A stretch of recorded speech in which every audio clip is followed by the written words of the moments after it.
Hello everyone, welcome to this lecture. So, in this lecture we will discuss about the necessary condition for perfectly secure verifiable secret sharing, and we will also discuss about the round complexity of perfectly secure verifiable secret sharing. So, recall in the last lecture we had seen the definition of polynomial based VSS. Any VSS scheme will have two protocols, one for the sharing phase and another for the reconstruction phase. In the sharing phase, a dealer is supposed to participate with some input S from the field, and corresponding to that it will have a t degree sharing polynomial, and the protocol will be an interactive protocol at the end of which every party will output a share. In the reconstruction phase, every party will have its share as the input, and it is an interactive protocol at the end of which every honest party have some output S prime. We need three properties: the privacy property, which demands that if the dealer is honest, then whatever adversary learns during the sharing phase, that should be completely independent of the dealer's input S, and if the dealer is honest, then the share of each party, each honest party, should be the evaluation of the dealer's sharing polynomial at x equal to alpha I, and whatever is the underlying secret which has been shared by the dealer, the same secret should be later reconstructed during the reconstruction phase. Whereas, if the dealer is corrupt, then we require the strong commitment property, which demands that even if the dealer is corrupt during the sharing phase, it has shared some secret S prime as per a t degree polynomial known to the dealer, and that same secret S prime should later get reconstructed during the reconstruction phase. Okay. We had seen that we have three different types of VSS schemes: the perfectly secure VSS schemes, where all the three security properties are achieved without any error even if the adversary is computationally unbounded. If we allow a negligible error probability in any of the three properties, then the perfectly secure VSS, they get degraded to statistically secure VSS. However, the adversary still remains computationally unbounded, and in cryptographically secure VSS, the adversary is computationally bounded, and a negligible error is allowed in any of the three properties. Okay. So, now for the next few lectures our focus will be on perfectly secure VSS. So, the first question is, when exactly is it possible to design a perfectly secure VSS? We have n parties out of which t could be corrupt. Can we design a perfectly secure VSS for any value of n and t? And the answer is no. So, in a seminal work, Dolev et al. Have shown that perfectly secure VSS requires t less than n over 3, that is a necessary condition. And what is the proof strategy? Well, we will prove it by a contradiction. We will assume that suppose you have a perfectly secure VSS where t could be greater than equal to n over 3. Okay. So, assume you have some perfectly secure VSS, and when I say VSS, it could be any VSS, it need not be just polynomial based. Okay. So, this condition t less than n over 3, it is a necessary condition not only for a polynomial based VSS, but for any VSS, because if it is a polynomial based VSS, then you may say that okay, since for reconstruction we have to apply error correction, Reed-Solomon error correction, and Reed-Solomon error correction will work only if t is less than n over 3, that means it is a necessary condition, fine. But what if my VSS scheme is not based on polynomials, it is something else, it is based on something else. Even for such VSS, the condition t less than n over 3 is required. Okay. So, the way we prove it is as follows. So, imagine you have some perfectly secure VSS where the condition t less than n over 3 is not satisfied, say t is greater than equal to n over 3. Then using this VSS scheme, we will design a one round PSMT protocol, perfectly secure message transmission protocol, where there are n wires from S to R, unidirectional wires from S to R, and even if up to T wires are corrupt, the properties of PSMT will be achieved, where T is greater than or equal to n over 3. However, recall that we know that the condition T less than n over 3 is necessary for one round PSMT protocol. That means, we can never design a one round PSMT protocol with this condition, where these many wires out of the n wires could get corrupt. That means, whatever we assumed regarding the perfectly secure VSS is also incorrect. That is a proof strategy. So, everything boils down now to how we reduce the VSS problem to the PSMT problem. Okay. That means, how we can design a PSMT protocol assuming we have a VSS scheme. Okay. So, this is the way we can design a PSMT protocol assuming we have a VSS scheme. So, in the PSMT protocol, the sender will have some message. Now, assume that the sender's message is from some space, it could be from the secret space of the underlying secret sharing scheme.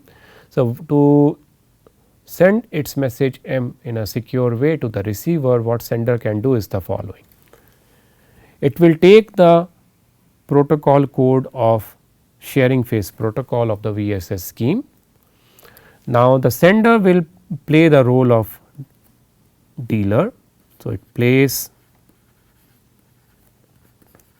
the role of dealer, assuming that M is the secret which it would like to share among n shareholders.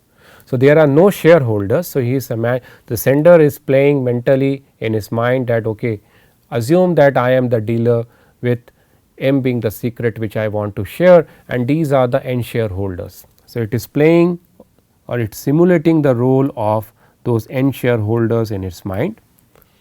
So, since it is playing the role of the sender, okay, so it will think that okay, it is the dealer with some secret M, and to share it, it will pick some t degree polynomial. So, I am right now assuming that the VSS scheme is a polynomial based VSS scheme, but that need not be the case. This is just for simplicity. So, it is playing the role of the dealer, assuming that the dealer's input is the message M, and then it plays the role of the n shareholders as per the protocol pi sh.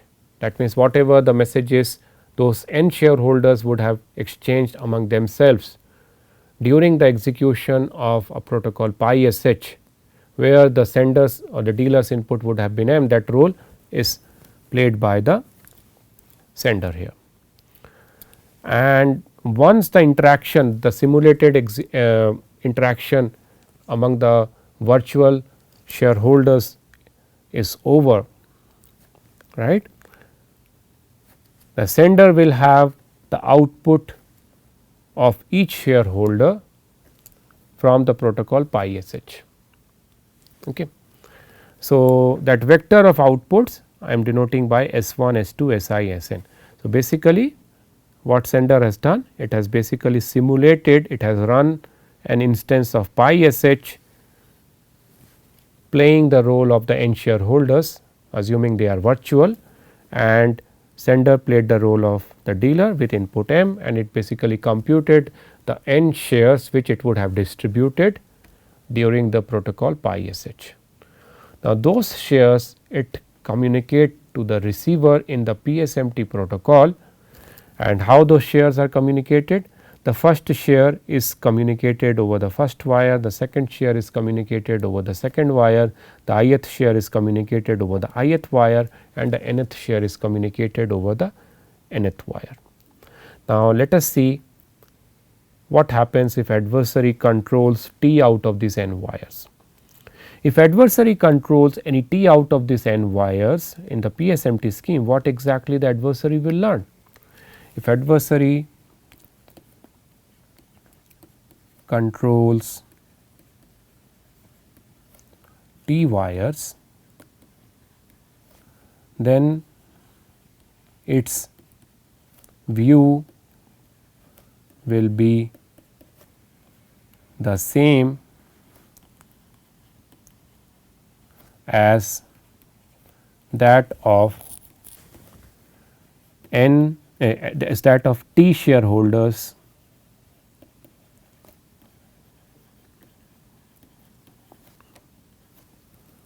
in the pi SH protocol. So, for instance, if adversary controls the first T wires, then adversary basically learns S1, S2, ST, right. Now, is S1, S2, ST sufficient for the adversary to learn about the message M? And the answer is no, because the pi SH protocol should satisfy the privacy property of the VSS. And what is the privacy property of the VSS? It demands that even if there are up to T shareholders who get corrupt, they learn absolutely nothing about the dealer's secret in the sharing phase protocol if the dealer is honest. Now, is the dealer honest? Yes, because in the PSMT scheme the sender is playing the role of the dealer and the sender is honest in the PSMT scheme or the PSMT protocol. Okay. So, basically sender has executed an instance of the VSS scheme with assuming an honest dealer with input M and produced N shares. Out of those N shares, T shares would have been learnt by the adversary sitting over the T channels in the PSMT protocol, and those shares will be simply independent of the sender's message, because sender's message is nothing but dealer's secret in the secret sharing protocol. So, that means the privacy property of the PSMT is preserved if sender sends the shares over the channels in the PSMT protocol. But how the receiver is going to recover the message, because when the shares are getting communicated in the PSMT protocol, up to T wires may change those shares. Okay, they may deliver incorrect shares and receiver will have absolutely no idea which wires have delivered the correct shares and which wires have delivered incorrect shares. Okay. So, what we can say here is that if the wire Wi is uncorrupt, it is not under adversary's control, then whatever share has been delivered to the receiver is same as whatever has been sent by the sender. But as I said, receiver will have absolutely no knowledge regarding whether the wire Wi is corrupt or not. So, how the receiver is going to recover? Well, we have still the reconstruction phase protocol of the VSS. So, what receiver will do is the following: it will run an instance of pi rec in its mind, that namely it will run the steps of the pi rec protocol for P1, it will run the steps of the pi rec protocol for P2, it will run the steps of the pi rec protocol for Pi, and it will run the steps of the pi rec protocol for Pn, assuming that in the pi rec protocol P1 has made public the share S1 prime, P2 has made public the share S2 prime, Pi has made the share Si prime, and Pn is participating with the share Sn prime. Okay.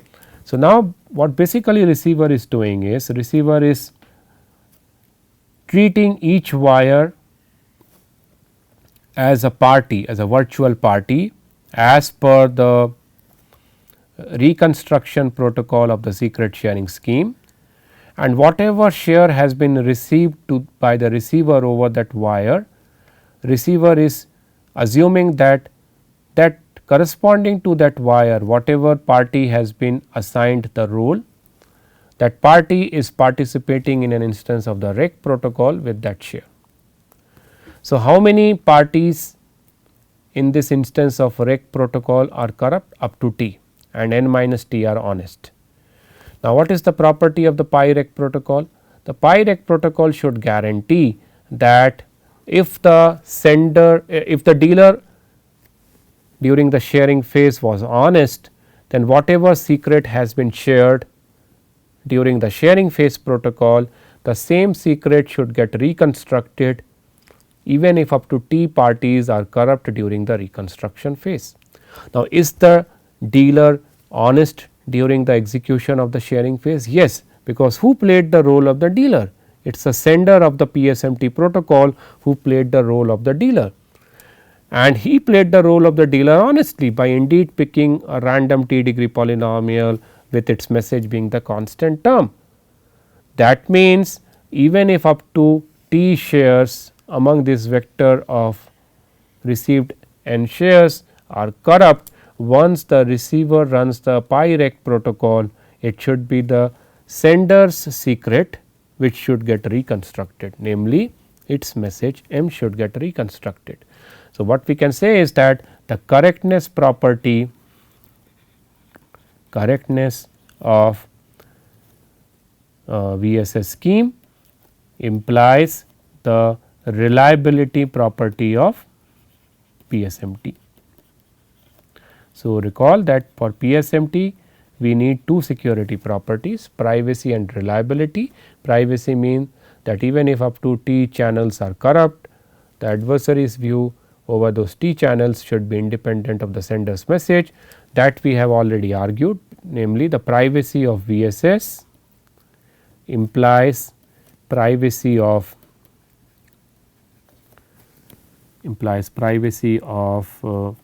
PSMT. And now we have argued that the correctness property of VSS implies the reliability property of PSMT. That means, if this pair of protocols pi sh pi rec exist with t being greater than equal to n over 3, then this PSMT protocol where sender plays the role of the dealer and distribute the shares, and then receiver playing the role of receiver simulating n shareholders and playing their role in the reconstruction protocol, also constitutes a PSMT protocol, a one round PSMT protocol with t greater than equal to n over 3. But we know that there exists no one round PSMT protocol with t greater than equal to n over 3. That means, whatever we assumed regarding the existence of pi sh pi rec is also not correct. Okay. So, that shows that the condition t less than n over 3 is absolutely necessary for any perfectly secure VSS scheme. Of course, during the proof I have used explicitly a polynomial based VSS scheme for showing the reduction or showing the equivalence between the PSMT and VSS, but as I said earlier, the proof works even if we have any arbitrary perfectly secure VSS scheme. Now, looking ahead, when we will be designing the perfectly secure VSS protocols or any VSS protocol, we will follow some conventions. So, let us go through those conventions. So, what will be the system model? We will be assuming that we have n parties connected by pairwise secure channels. We will follow the internal dealer model. What does that mean? That means, dealer is assumed to be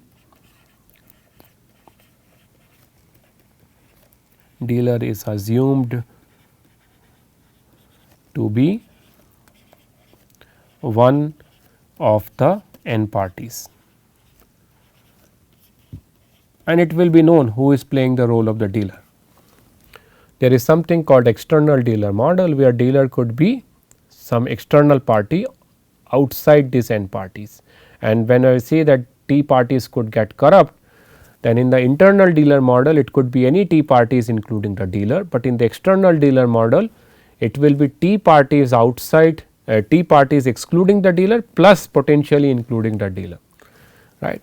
So, whatever protocol we design for internal dealer model, those protocol will work even for the external dealer model. So, that is just a technicality. So, we do not have to worry about that. So, we will be sticking only to the internal dealer model. Now, the interesting thing is that apart from the pairwise secure channel, we will also assume that there is a system wide broadcast channel available to all the parties. Okay. So, what does that broadcast channel allows? So, that broadcast channel allows any sender party to send some message in the protocol identically to all the parties, even if that sender party is corrupt. Okay. You might be wondering that how can such a broadcast channel be available system wide?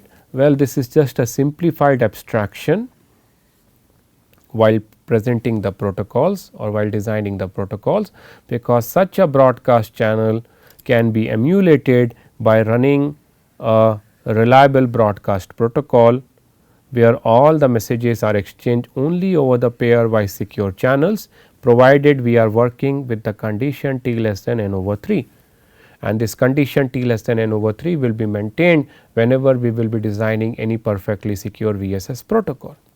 Okay. So, this is just a simplifying assumption. That means, if we have a step in the VSS protocol where we have a step say party P1 sends say broadcasts message X to all, right. So, if I write a step like this, then here basically I am making an assumption that whatever broadcast channel is available system wide, P1 will put the message X over that channel and it will be delivered identically to all the recipients. Okay. But when we want to implement the VSS protocol, then while implementing the VSS protocol we have to implement this particular step. And how we will implement this particular step? Well, there is no broadcast channel available in the system, everything is pairwise secure channel. To implement this particular step, what we will do is we will run any perfectly secure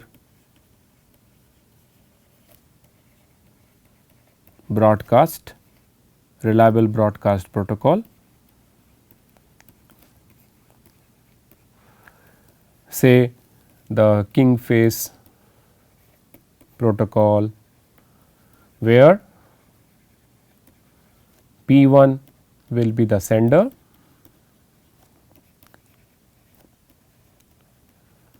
with input X. Okay. So, if P1 is honest, then it will be playing the role of the sender honestly in this phase king protocol with input X. So, at the end of the phase king protocol, the output of all the parties will be X.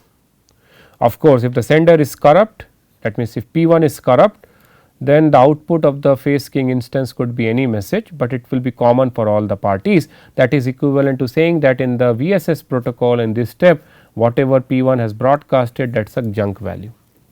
Okay. So, this is just a simplifying assumption, namely the presence of a system wide broadcast channel.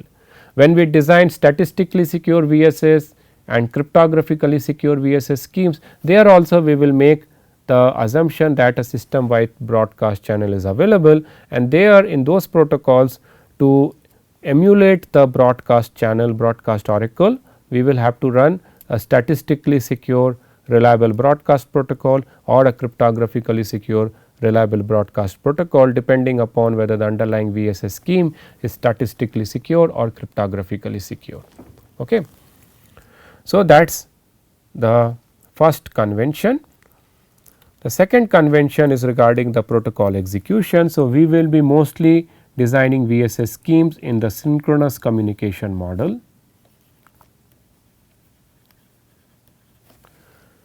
Where the protocol will be executed as a sequence of communication rounds. So, what will happen in each round? In each round in the protocol, a party may do the following steps in the following order. It may send some messages on its outgoing channels as dictated by the protocol, depending upon its own input and whatever random coins it has during the protocol execution, and it may also decide to broadcast some message over the broadcast channel. Okay. Again it depends upon the protocol steps. Now, in the same round, whatever messages the other parties have sent to that party over the pairwise channels and whatever other parties have broadcasted in the same round, those messages will be received by the every party. Okay. So, whatever I have said here is for every party pi. So, party pi's actions will be send messages if at all you have to send any message, okay, over the pairwise channels, and if you have to broadcast something, then broadcast it using the broadcast channel which is assumed to be present, and then followed by performing some local computation. That means, whatever you have sent, whatever you have received in that round, based on that you compute the next set of messages as per the protocol steps, and then you go to the next round. So, if we say the protocol is a R round protocol,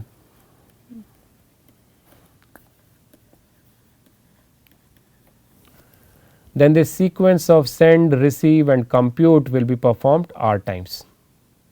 Okay. That means, the parties will begin the first round, they will send whatever messages they want to send to whichever party as per the protocol. In the same round, whatever messages a party is supposed to receive from the other parties over the point to point channels and the broadcast channel it will receive, and based on those messages it will decide what to compute and send in the next round, and then that will mark the beginning of the next round. And since we are in the synchronous communication model, parties will know the beginning and end of each round. So, for instance, if each round is of delta clock cycles, each round is delta clock cycles, then the value of delta will be publicly known, and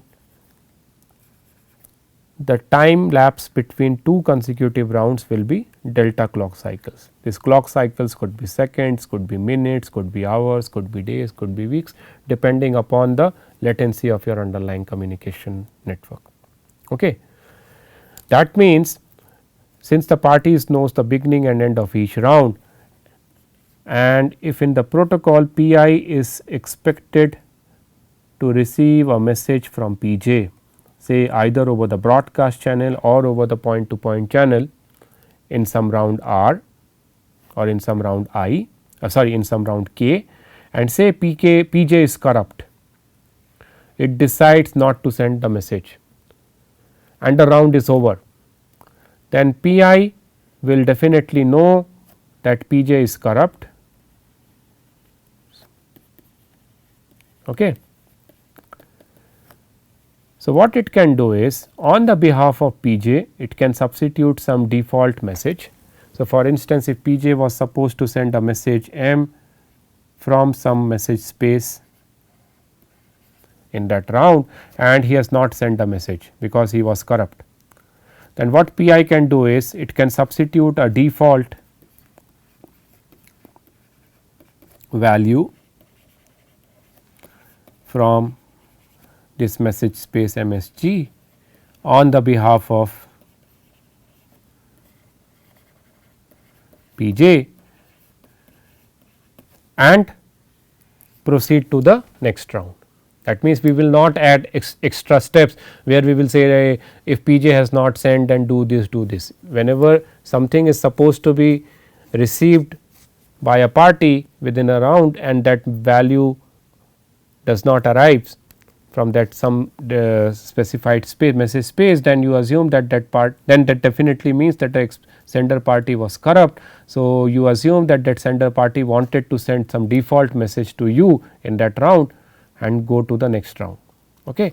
That is equivalent to saying that if pj was present in the system and if he would have sent that default value to pi, then the protocol should have still achieved whatever required properties it should achieve. So, think like that and proceed to the next round. Do not do some extra computations, extra calculations to handle this case. Okay. Now, what is the third convention? The third convention is regarding the round complexity of a VSS scheme. Since each round consists of a sequence of send, receive and compute, right. So, the round complexity of a VSS scheme is the defined to be the number of communication rounds during the sharing phase of the protocol. namely how many times the parties have to send messages to other parties, okay, followed by receive and compute.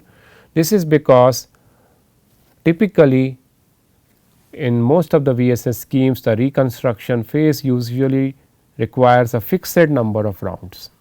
So, for instance, for most of the perfectly secure VSS schemes the reconstruction phase requires only a single round, where every party just make public its share and then parties do some error correction and reconstruct the secret shared value. But for statistically secure VSS that need not be the case, but irrespective of the category of the VSS scheme, the number of rounds required during the reconstruction phase to reconstruct underlying secret share value will be always fixed, it will not change. So, that is why we do not count the number of rounds required in the reconstruction phase while measuring the number of rounds of the VSS scheme or while computing the round complexity of a VSS scheme. Okay. Now, you might be wondering that why this round complexity is a complexity measure. Well, remember that every time the messages have to be exchanged, the parties have to send messages over the underlying communication model. If your underlying communication model, if the underlying network is the internet and if the participants are over are lying in the different parts of the world, then we will prefer a protocol where the number of times the parties have to exchange messages is less, namely the number of rounds in the protocol is less, right. So, that is why the round complexity is a very important measure of any distributed computing task, including the VSS. Finally, one more convention that we will follow while presenting the VSS schemes. So, whenever we will be designing a VSS scheme, there will be a sequence of verification steps to verify whether dealer is following the protocol code properly or not. And if in one of those steps the parties publicly identify that dealer is cheating, then we will stop the protocol there itself, we will not proceed and we will simply say dealer is discarded. What does dealer discarded means? Dealer discarded means that the parties halt the protocol there itself, they do not execute the rest of the protocol steps and they accept some default value from the secret space on the behalf of the dealer, as if dealer wanted to share that secret. Of course, if the dealer is honest, then an honest dealer should never be discarded during the protocol steps during the sharing phase.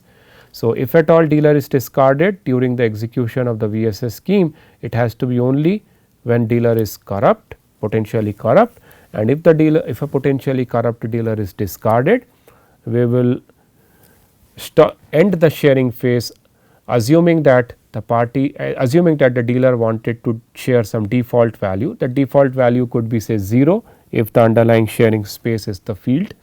So, the default value could be 0 or it could be some publicly accepted value, publicly agreed upon value. That means, it will be known to everyone that okay, if we are discarding the dealer, then this is the public value, this is the value from the secret space, underlying secret space, which we will take as the dealer's secret, and according to that we will set our shares like that.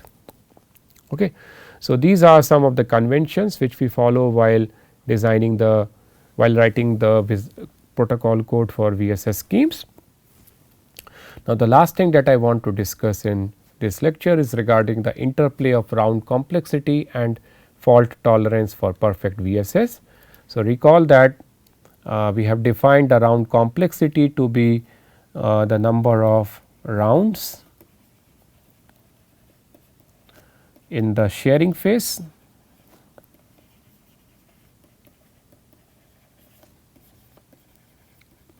okay. And also remember that t less than n over 3 is a necessary condition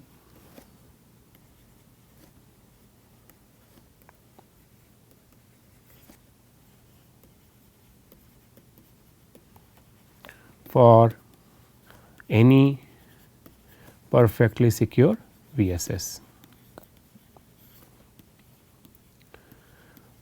It turns out that if we keep on decreasing the number of rounds in the sharing phase protocol. That means, if I put a restriction that okay, you are not allowed to have more than 2 communication rounds in the sharing phase protocol, then the condition t less than n by 3 itself is not necessary. We require a more stricter necessary condition, namely the condition t less than n over 4. Whereas, if I allow you 3 or more number of rounds in the sharing phase, then you can design a perfectly secure VSS even if there are up to t less than n over 3 corruptions. Whereas, if I just allow you 1 round in the sharing phase, a 1 round sharing phase means only dealer computes the share and distribute the shares, that is all. After that, no interaction allowed among the parties to verify whether dealer has performed its steps properly or not. If that kind of VSS scheme you are looking for, then it is possible only if you are willing to tolerate 1 corruption, that is all. And for that there should be at least 5 parties present in the system. But as soon as I make t equal to greater than equal to 2, then you can't design a 1 round secret sharing protocol. No, you can't do that. So, you can see there is a very nice interplay between the round complexity and the fault tolerance. As you keep on decreasing the number of rounds in the sharing phase protocol, that means you make my life more and more difficult by putting more restrictions on the number of times the parties are allowed to interact in the protocol. You basically also make the resilience of the protocol worse. With 3 or more number of rounds, you can tolerate up to 33% corruption. With only 2 rounds being allowed in the sharing phase, you can tolerate only up to 25% corruption, and with only 1 round in the sharing phase being allowed, you can design a protocol only if there is 1 corruption in the system out of at least 5 parties. Okay. So, we will not be going through the proof for these characterizations, that why for 3 rounds, of course n greater than equal to 3 t plus 1 is required for any round VSS protocol, irrespective of whether it is 3 round, 2 round, 1 round. But the proof that but the proof for this condition, that for a 2 round perfectly secure VSS we require t to be less than n over 4, the proof is slightly involved. It requires a lot of new things to be discussed, which due to interest of time I will be not going, but if you are interested to know more about the proof for the round complexity of perfectly secure VSS, you are referred to this nice paper. And proof for the necessity condition of t less than n over 3 for perfectly secure VSS is given in this seminal work by Dolev et al., where they introduced the problem of PSMT. And as I said earlier, that I have a survey paper on perfectly secure VSS schemes. If you want to know a lot more about perfectly secure VSS schemes, you are referred to this survey. Thank you.